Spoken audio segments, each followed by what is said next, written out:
सच बात पूछती हूँ बताओ न बाबूजी, छुपाओ न बाबूजी, क्या याद मेरी आती नहीं। पैदा हुई घर में मेरे मातम सछाया था, पापा तेरे खुश थे मुझे माँ ने बताया था। मेरे के नाम प्यार जताते भी मुझे थे, आते थे कहीं से तो बुलाते भी मुझे थे। मैं हूँ नहीं तो किसको बुलाते हो बाबूजी, क्या याद मेरी आती नहीं, क्या याद मेरी आती नहीं।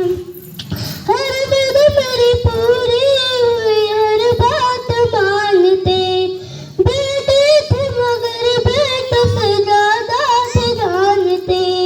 घर में कभी होली कभी दीपावली आई, सैंडल भी मेरी आई, मेरी फ्रॉक भी आई। अपने लिए बंडी भी न लाते थे बाबूजी, क्या याद मेरी आती नहीं, क्या याद मेरी आती नहीं।